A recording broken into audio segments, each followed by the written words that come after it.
నమస్తే. మాట్లాడుకుంటూ ఉన్నాం కదా. ఆత్మ అంటే ఏంటి, పరమాత్మతత్వం అంటే ఏంటి, భగవతత్వం అంటే ఏంటి, తర్వాత జీవత్వం ఏంటి అని. దేనికైనా సరే ఇప్పుడు ఏంటి అంటే సెల్ఫ్ రియలైజేషన్ అంటే మనని మనం కనుక్కోవాలి అంటే మనం సహజంగా ఉండేటువంటి సాధన అయితే చేయాల్సిందే. ఆ సాధన అంటే జస్ట్ ప్రాక్టీస్ అనమాట. ఆ ప్రాక్టీస్ని ఆ సీక్రెట్ అనమాట. ఆ ప్రాక్టీసే సీక్రెట్. అంటే చేస్తే తప్ప ఏ విషయమైనా అంతే కదా. ఈవెన్ ఐ మీన్ భౌతికంకి సంబంధించిందైనా ఆ దేవుడికి సంబంధించి అయినా దేనికి సంబంధించిందైనా అంటే మన మనసును కొంచెం అప్లై చేసి మన విషయాన్ని గ్రహించుకోవాలన్నమాట. దానికే చెప్తారు కదా, ఏదన్నా ఒక ఆలోచన అనే ఒక విత్తనం పెడితే ఆ విత్తనానికి నీళ్లు పోస్తూ అంటే ఏంటి, ఆ ఆలోచనని మనము డెవలప్ చేస్తూ ఉంటే అది ఒక హ్యాబిట్ అయితే, ఆ హ్యాబిట్ యాక్షన్ అయితే, ఆ యాక్షనే మన క్యారెక్టర్ అయితే అదే డెస్టినీ అవుతుంది అన్నారు కదా. అంటే ఏంటి అంటే అది మనము ఏంటి అని మనం కనుక్కోవడానికి కూడా మనం ప్రాక్టీస్ చేసుకుంటూ ఉండాలి. అంటే అది కూడా చాలా సహజంగా ఉండాలన్నమాట. ఆ సహజంగా ప్రాక్టీస్ చేస్తే తప్ప ఈ ఇల్యూషన్స్ అవన్నీ కూడా పోవు. అల్టిమేట్ ఏంటి, ఇల్యూషన్స్ కానీ ఇంకోటి కానీ ఉన్నది మనం ముందు నుంచి మాట్లాడుకుంటున్నది ఒకటే కదా. అన్నిటికీ మూలం మనసే. కాకపోతే ఏంటంటే ఈ మనసులో రకరకాల కంపార్ట్మెంట్స్ అన్ని పెట్టుకొని అసలు విషయాన్ని మర్చిపోయి అందులోనే పడి గడబిడిగా గజిబిజిగా ఉన్నాం కదా. ఇప్పుడు చేయాల్సింది ఏంటి, ఆ తయారు చేసుకున్నటువంటి ఆ గడబిడంతా కూడా అనవసరపు వింజోషంతా, ఆ ఇంప్యూరిటీస్ అంటే ఇంప్యూరిటీస్ అంటే ఏం లేదు, మనం వేరు భగవతత్వం వేరు అనే భావం ఎక్కువ పెట్టుకొని అసలు భగవతత్వానికి చాలా దూరం అయిపోయి ఉన్నదంతా ఈ నాది, నేను, నా శరీరం, నా ప్రాపర్టీ, నా ఆస్తులు, నా బంధువులు, నా పేరు ప్రతిష్టలు అనే వాటిట్లోనే కూరుకొని పోయి ఉన్నాం కదా. ఇప్పుడేంటి, ఇవన్నీ ఉంటాయి, ఇవన్నీ వద్దని ఎవరు అనరు. వీటితో పాటు ఇంకొకటి కూడా ఉన్నది, మన నిద్రలో నడిపిస్తున్నది ఎవరు, నిద్రలో మనతో ఉన్నది ఎవరు, ఆ స్థితి కూడా ఉన్నదనే విషయాన్ని గ్రహించి ఈ మనసులో ఉన్నటువంటి విషయాలన్నీ చేసుకుంటూ పోవాలి అని అంటారనమాట. తర్వాత ఇక్కడ ఒక టాపిక్లో ఏం చెప్పారు, దీన్ని మొట్టమొదటి స్థితి ఏమంటారు, పరబ్రహ్మ అన్నాడు. పరబ్రహ్మ అంటే ఏంటి, బిఫోర్ బ్రాహ్మణ్ అని మనం మాట్లాడుకున్నాం కదా. బ్రాహ్మణ్ అంటే ఏంటో చూసిన తర్వాత భయపడ్డాడు, కోరిక వచ్చింది, ఆ తర్వాత దానిలోకి వెళ్ళాలనేటువంటి ఆలోచన కలిగింది. వచ్చిన తర్వాత ఈ మాయను పట్టుకొని క్రియేషన్ అపియర్ అయింది అని అన్నాం కదా. అంటే ఏంటి, ఈ 3 స్థితులకు దాటినటువంటి స్థితిని పరబ్రహ్మ అన్నాడనమాట. ఆ తర్వాత ఇంకా ఏం చెప్పారు, ఇంకోటి ఏమంటాడంటే తర్వాత ఈ మాయతో సంబంధం లేకుండా ఉన్నవాడు పరబ్రహ్మ. ఆ తర్వాత ఇంకోటి ఏంటి, శుద్ధ బ్రహ్మ అంటాడు. శుద్ధ బ్రహ్మ కూడా అతనికి కూడా ప్యూర్ బ్రాహ్మణ్ అనమాట. అంటే అతనికి కూడా బాడీనెస్ లేదంటే ఇంప్యూరిటీ అనేది ఎప్పుడు వస్తుంది, నాది అనేటువంటి వ్యవహారం స్టార్ట్ అయినప్పుడు మాత్రమే ఇంప్యూరిటీ ఉంటుంది. అది లేనంత టైపు ఇంప్యూరిటీ ఏం ఉండదనమాట. ఆ తర్వాత ఇంకోటి ఏంటి, ఇంకా బాడీ లేని స్థితి ఇంకోటి కూడా ఏముంది, శబల బ్రహ్మన్ అంటాడు. తర్వాత దాన్ని ఏమంటాడంటే హిరణ్య గర్భ అంటాడు. హిరణ్య గర్భ అంటే మనం నిన్న మాట్లాడుకున్నాం కదా, స్థూల సూక్ష్మ కారణంలో హిరణ్య గర్భ అంటే సూక్ష్మ కారణం అనమాట. అంటే ఏదో ఒక విత్తనం ఉంటుంది ఈ సృష్టి రావడం కోసం. ఆ విత్తనం ఏంటి అనేది ఎవరికి ఏం తెలియదు. అక్కడ కూడా బాడీనెస్ అయితే ఏముండదు. ఆ తర్వాత ఇంకోటి ఏం చెప్తాడు అంటే, ఆ హిరణ్య గర్భ అంటే నిజంగా ఉదాహరణగా చెప్పాలంటే నిద్రపోతున్న స్థితి అనమాట, యోగ నిద్రలాగా అనమాట. అక్కడ ఏముండదు. తర్వాత ఇంకోటి ఏంటి, ఈ ప్యూర్ బ్రాహ్మణ్ అన్నాడు. తర్వాత కండిషన్ డీప్ స్లీపర్ సుషుప్తి. తర్వాత దీన్ని ఏమన్నాడంటే కాలపురుష అన్నారు, మహాకాల. నిన్నని క్లియర్గా మాట్లాడుకున్నాం కదా. ఆ తర్వాత ఇంకోటి ఏంటి అంటే ఏమీ లేని స్థితి వచ్చింది, ఆ మొత్తం ఉన్నదంతా ఒకటే స్థితి ఉన్నది, దాన్ని సబ్స్ట్రాటం అంటాడనమాట. దాన్ని అధిష్టాన అంటాడు, కూటస్థ అంటాడు. ఆ తర్వాత తర్వాత సత్పురుష అన్నాడు, తర్వాత సత్యలోకం అన్నాడు. తర్వాత ఇప్పుడు ఈ చాప్టర్లో చెప్పదలుచుకున్నదంతా ఏంటంటే తురియం అంటే ఏంటి, తుర్యాతీతం అంటే ఏంటి అనే పాయింట్ మీద చెప్తున్నాడు. మనం నిన్న మాట్లాడుకున్నాం కదా, 3 స్థితులు ఉన్నాయి అని, మనం స్థూల సూక్ష్మ కారణ అని. ఈ స్థూల సూక్ష్మ కారణానికి 3టికి ఒక సర్కిల్ ఉంటుంది. ఈ సర్కిల్ మధ్యలో ఒక ట్రయాంగిల్ ఉందంటాడు. ఈ ట్రయాంగిల్లో మొట్టమొదటి ట్రయాంగిల్ అంటే ఏం లేదు, పైన ఏలాగా అనమాట. పైన ఏ ఉన్న పొజిషన్లో ఇంకొక చిన్న ట్రయాంగిల్ ఉంటుంది, దాన్ని ఏ అన్నాడు. ఆ తర్వాత కిందకు వచ్చిన తర్వాత బీసీ వచ్చి ఇంకా మళ్ళీ ఇదొక గుండ్రమైన సున్నా, ఇదొక గుండ్రమైన సున్నా 2 ట్రయాంగిల్స్ ఉన్నాయి. ఇప్పుడు ఈ ఏబీసీ వచ్చున్నాయి కదా, ఏ అంటే ఏంటి, బ్రాహ్మణ్ అంటాడు. బి అంటే ఏమంటాడు, కిందకు వచ్చిన వాటిని జీవ అన్నాడు. తర్వాత ఇంకా జీవ దీనికి ఆపోజిట్గా ఉన్నదాన్ని ఏమన్నాడు, ప్రకృతి అన్నాడు.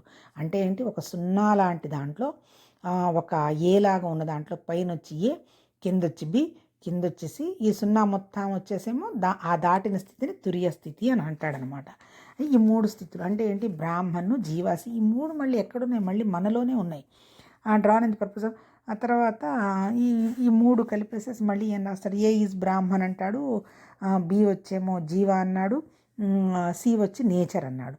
ఆ తర్వాత ఈ సున్నా చుట్టూ పెట్టుకున్న స్థితి ఉంది కదా, అంటే ఒక సర్కిల్ ఉంది కదా, ఆ సర్కిల్ ఏంటి, మొదట ఒక సర్కిల్నేమో గుండ్రంగా ఉన్న సున్నానేమో తురియా వస్తుంది, ఇంకా అది దాటిన మొత్తం ఎంటైర్ శూన్యస్థుతి ఏమో అధిష్టాన, పరబ్రహ్మ అవి చెప్తాడనమాట. ఇప్పుడు సాధన ఏంటి, జీవహుడ్ నుంచి బ్రాహ్మణహుడ్కి వెళ్ళడం, అంతే కదా. జీవహుడ్ వచ్చి శరీరం ఉంది, బ్రాహ్మహుడ్కి శరీరం లేదు. ఆ తర్వాత ఇంకేం చెప్తాడు, ఈ బ్రాహ్మణంలో కూడా 3 స్థితులు ఉన్నాయి అంటాడు, స్థూల, సూక్ష్మ, కారణ. ఏంటి, సూక్ష్మ కారణమైన దాన్నేమో ఇక్కడ స్పిరిట్ అంటాడు, తర్వాత ఏమో సూక్ష్మమైన దాన్నేమో హార్ట్ అంటాడు, మూడోది వచ్చేమో స్థూల అంటాడు. అంటే ఇవి 3 కూడా ఇక్కడ వచ్చేసి కాస్మిక్ ఏరియా, అంటే ఇక్కడ బాడీ లాగా కానీ కాదు. అంటే కాకపోతే మనం అంతకుముందు మాట్లాడుకున్నాం కదా, హిరణ్య గర్భ అనేది కారణం, అట్లాగే అంతర్యామి అనేది సూక్ష్మంగా తయారవుతున్నటువంటి ఆలోచన. ఆ తర్వాత మూడోది వచ్చేసి అంటే విరాట్ అన్నాడు, అంటే ఎక్స్ప్రెస్ అయిందనమాట, అంటే ప్రపంచం కిందకు వస్తుందన్నమాట, దాన్నే బ్రహ్మాండం అన్నాడు కదా. అలా ఈ 3 అన్నారు. వీటికి మొత్తం casual material, physical material, settle material అని అన్నాడు. అంతకుముందు ఆల్రెడీ మనం చెప్పేసుకున్నాం. ఆ తర్వాత ఇంకా జీవాకి ఏమని చెప్తాడు, ఈ జీవాకి కూడా మళ్ళీ 3 ఉన్నాయి అంటాడు, అంతేగా. స్థూల, సూక్ష్మ, కారణ 3 ఉన్నాయి కదా. వీటిని ఏమంటాడంటే, స్థూలాన్నేమో కారణాన్నేమో సోల్ ఆర్ ఆత్మ అంటాడు, తర్వాత ఏమో హార్ట్ అండ్ బాడీ అంటాడు. హార్ట్ వచ్చేమో సూక్ష్మ శరీరం, బాడీ వచ్చేమో మళ్ళీ స్థూల శరీరం అంటాడు. ఇక్కడ అంతే, అక్కడ అంతే అనమాట. ఆ తర్వాత ఇక్కడ కూడా ఏం చెప్తాడు, 4వ స్థితి గురించి చెప్తాడు. ఏం చెప్తాడు, ఈ సుప్రీం బ్రాహ్మణ్ అన్నాడు కదా, ఈ పరబ్రహ్మ, ఇది పరబ్రహ్మ తురియా ఉందంటాడు, తర్వాత బ్రహ్మ తురియా ఉందంటాడు, జీవ తురియా ఉందంటాడు, ప్రకృతి తురియా ఉంటాడు. దీన్ని ఈ 4వ స్థితి నుంచి సబ్స్ట్రాటం అంటాడు. అంటే ఏంటి, ఇప్పుడు బ్రాహ్మణ్ కూడా 3 రకాలు అన్నాం కదా, జీవ 3 రకాలు అన్నాం కదా. సరే, ప్రకృతి అవన్నీ తీసి పెట్టేస్తే ఈ 3 దాటిన తర్వాత ఉండేది అంటే ఏమీ తెలియని స్థితి తురియా అనమాట. అంటే ఇప్పుడు మనం నిద్రపోతూ ఉంటాం కదా, నిద్రలో సుషుప్తిలో ఉన్నాం కదా, అప్పుడు మనకేం తెలియదు కదా. కాకపోయినా తెలియకపోయినా మన లైఫ్ని ఒక ప్రొటెక్షన్ జరుగుతుంది కదా, అది తురియా అంటాడనమాట. ఈ తురియా దాటిన తర్వాత నెక్స్ట్ అంటే ఇప్పుడు ఏం లేదు, ఇవన్నీ కూడా పేర్లే. తురియా అంటే ఇప్పుడు మహాకాలం, పరమ మాయ అవన్నీ మాట్లాడుకున్నాం కదా, వాటితో పాటు ఇది ఇంకొంచెం డిఫరెంట్ పేర్లతో పెట్టున్నాడు అనమాట. ఆ తర్వాత ఇంకా లాస్ట్లో ఏంటి, ఈ తురియం కూడా దాటిన తర్వాత ఉన్నది తురియాతీతం అంటాడు. ఇక్కడ తురియాతీతాన్ని ఏమంటాడు, సత్ అంటాడు, ప్యూర్ ఎగ్జిస్టెన్స్ అంటాడు. సత్ అంటే ప్యూర్ ఎగ్జిస్టెన్స్ అంటే మళ్ళీ ఇప్పుడు మనం మాట్లాడుకున్నాం కదా, పూర్ణమైనది, స్వచ్ఛమైంది, నామం లేనిది, రూపం లేనిది. దీనికి వచ్చి వీళ్ళు అబ్రప్ట్గా సత్ అని చెప్పేస్తున్నాడు. సత్ అంటే ఉన్నది కానీ ఏమీ తెలియదు. కానీ ఆ సత్తు గురించి ఎవరికి తెలుసు, చిత్తుకు తెలుసు. చిత్ అంటే ఎవరు, జ్ఞానం. అంటే ఇప్పుడు మళ్ళీ అల్టిమేట్ ఏంది, ఫస్ట్లో ఉన్నది సత్తు చిత్తు ఒకటే కదా. ఇప్పుడు నాది సత్తు, నా బాడీ ఉంది, నేనున్నాను సత్తు, నేనున్నాననే విషయం నాకు తెలుస్తున్నది చిత్తు. అంటే నేనున్నానని నాకు తెలుస్తుంది, నా బాడీ ఉందని నాకు తెలుస్తుంది. అంటే ఇవి రెండు డిఫరెంట్గా లేవు కదా. ఈ డిఫరెంట్గా లేకపోవడమే ఆనందం. అంటే ఇది సపరేటు అది సపరేట్ అని అనుకున్నాము, అప్పుడు మనకు ఆనందం అన్నమాట. అంటే ఏంటి, తురియా అంటే ఏంటి, ఎండ్లెస్ కండిషన్ అంటాడు మళ్ళీ కాసేపు, అంటే నిద్రలో లాగా అనమాట. అని మళ్ళీ కంప్లీట్గా తెలియంది కాదా, మళ్ళీ ఇంకొక స్థితి కూడా ఉందంటాడు, తురియాతీతి ఉందంటాడు. ఇదనమాట. అంటే ఏంటి, వీళ్ళు చెప్పే ఉదాహరణ, ఇప్పుడు నిద్రపోతూ ఉంటాము, ఎవరైనా వచ్చి లేపి అన్నమో తినడానికో ఏదో ఇచ్చారు, కళ్ళు మూసుకొని తినేస్తాము, మనకు అసలు గుర్తు కూడా ఉండదు. అంటే సంథింగ్ ఈజ్ గోయింగ్ ఆన్ అనమాట, అది సుషుప్తి. అట్లాగే తురియల్ అంటే సుషుప్తి స్థితి, అదంటే ఏంటి, నిద్రపోతున్నాం కానీ ఏదో జరుగుతుంది, మనకేం తెలియడం లేదు. అట్లాగే తురియల్లో కూడా ఏంటి, మనం నిద్రపోయేటప్పుడు మన ప్రాణం ఉన్నది, అంటే మనకు తెలియకుండానే మన ఒక్కొక్కటి ప్రొటెక్ట్ చేస్తూ ఉందన్నమాట. అది ఆ స్థితులు అని చెప్తాడు.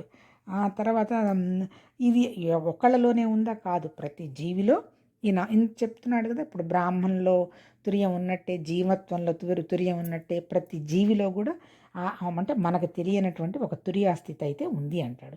దాన్నే బ్రహ్మతుర్య అంటారు కాసేపు, తర్వాత కాలచక్రం అంటాడు. అంటే ఆ స్థితి కనుక మనం తెలిస్తే మన స్థితి కంప్లీట్గా పర్మనెంట్ అంటాడనమాట. ఇది ఎట్లా వస్తుంది అంటే మనం గ్రాడ్యువల్గా మనం ప్రాక్టీస్ చేస్తూ మన మనసులో ఉన్న వ్యవహారాలన్నీ కనుక కనిపెట్టుకొని వెళ్ళిపోతూ ఉంటే మనం హాయిగా అంటే తురియా స్థితిలో ఉన్నట్టే మన జీవనాన్ని సాగించవచ్చు అంటాడు. ఇప్పుడు మనం నిద్ర లేచిన తర్వాత ఆ స్థితిలో ఉన్నాం కదా, ఏదో ఒక టెన్షను, అది కావాలనో ఇది కావాలనో పిల్లలు లైఫ్ ఏదో ఒక ప్రాసెస్లన్నీ ఉంటాయి కదా. బట్ నిద్ర స్థితిలో అది ఉండదు. కాకపోతే నిద్ర మరీ అయోమయం ఏమీ తెలియని స్థితి ఉంటుంది. కాకపోతే తురియాలో ఏంటి తెలుసు మనకి, అంటే జ్ఞానం ఉంటుందన్నమాట. అంటే ఏంటి అల్టిమేట్గా ఇప్పుడు చెప్పదలుచుకుంది, మనసునున్నటువంటి ఇంప్యూరిటీస్ అన్ని తీసేసుకొని ఆ ఒక జ్ఞాన స్థితికి గనక వెళ్ళగలిగితే అది ఆనందం అంటాడనమాట. అది చెప్పింది. ఓకే.